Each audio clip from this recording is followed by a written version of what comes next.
So, for the past week, I have been sick. I've been trying to think of, ideas for videos, and just trying to think in general has been a challenge. So today I thought of the most unoriginal concept that I could think of. Meme review. There's this Facebook page called We'll Fix It in Post, and essentially they just share filmmaking memes, and I want to look at a few today, review some, and kind of break them down. Maybe you'll learn something, but let's just have some fun and jump right into it. So this first one that I see is like a Joker meme, and it's just like my desktop and all these untitled JPEGs, and yes, very relatable. Especially when I take screenshots from Premiere Pro, I just go straight to my pictures folder and I don't label them. So this is very accurate. As much as I am organized when it comes to my projects and my hard drives, when it comes to little things like just sharing screenshots online, I am so lazy with that organization. When the proxies don't link in the edit, we did everything right. Okay, this one is particularly funny because when you work with, say for example, the 4K files on the FS7 or RED files, anything with a big camera, massive megapixels, you generally create proxies. They're like a smaller file that attaches to the big file so you can edit without destroying your computer. But sometimes when you move hard drives around, especially when you're on massive projects with multiple editors on there, sometimes the linking doesn't work properly and it just kind of fucks up your entire project, and you have to just go through and manually link the proxies to the main footage, and it's very time consuming. This is why it's really important to attach the proxies folder to the main footage that you have filmed on the drive. You can generally link it in Premiere Pro, it's very easy to do, but yeah, this is hilarious. Try to apply a warp stabilizer and a retime effect on the same clip. Sorry kid, that's one thing you can never do. Yeah, warp stabilizer, if you've used it, you can't use any other effects on there, so you have to make a nest sequence to apply the effects after you've done warp stabilizer. Oh, fuck, it's just so annoying.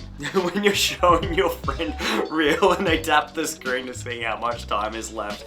Yeah, that's just like a personal one. I notice that when I share videos with my friends on my phone and they just tap the screen, I'm like, oh man, shit, do you really don't want to watch this? And I'm guilty of doing it too. I do it 1,000 times before, only because I have like a really bad attention span when it comes to long form videos. This is why it's really important to always keep your show reel to like 60 seconds or 90 seconds at the absolute most.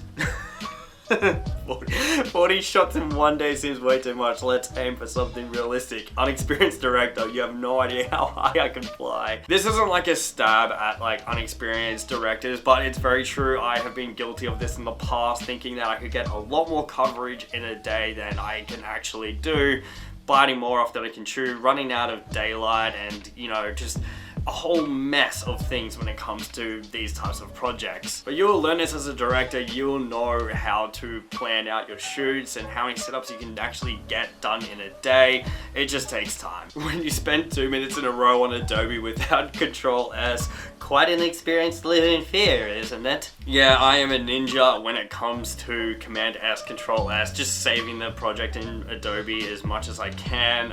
Pretty much every time I make a change to a cut or add anything, I just Command S straight away. You can actually set your autosave to every like 2 minutes if you want as well, or any type of timeline just in case you forget and it crashes, and you can recover the project and it'll be fine. My PC autosaves a file. Nice, but where did you save the file? My PC.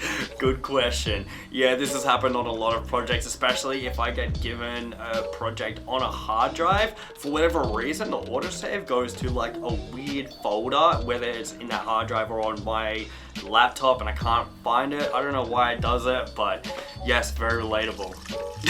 This shady producer. Hey, are you free next week? I have a really good project that entirely depends on the rest of the information you're about to give me.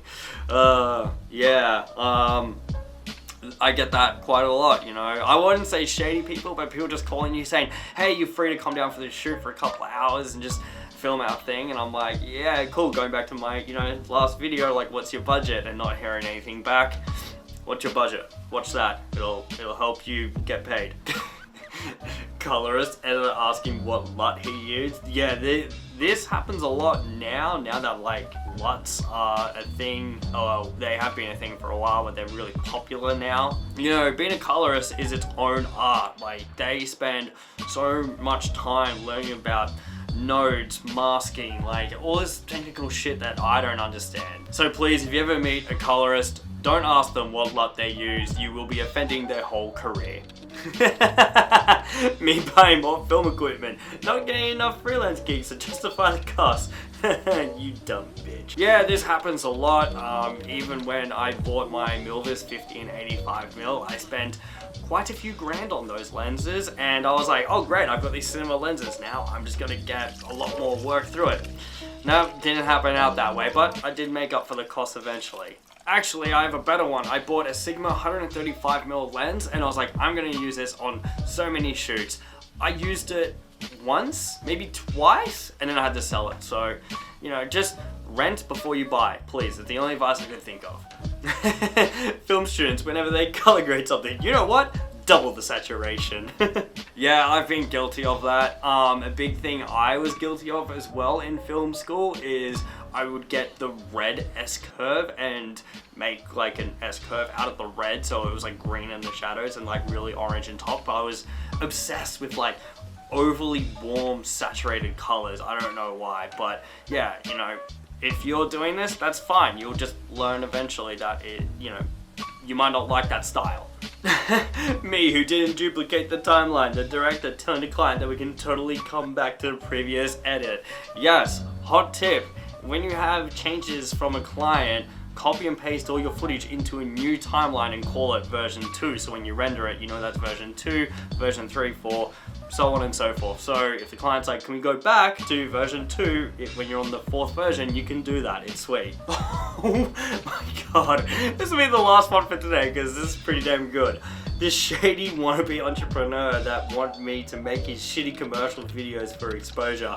Me, just out of film school, desperate to find a job. Yeah, in the last year, I would want to say I have seen so many jobs popping up with these entrepreneur people. I think they're all going on the whole Gary Vaynerchuk thing where they want someone to come on board with them to film them 24/7, and they're either paying them peanuts or they're not paying them at all. From what I've heard of these clients, you'll be working really long hours and you're not really gaining much out of it because you're basically just putting someone else on a pedestal, and I personally feel like it's different to doing a documentary.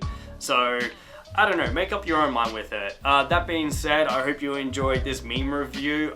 Leave a comment down below which was your favorite, and if you want me to do more, give it a big like. I'd really appreciate it, and I'll see you guys next time. See ya!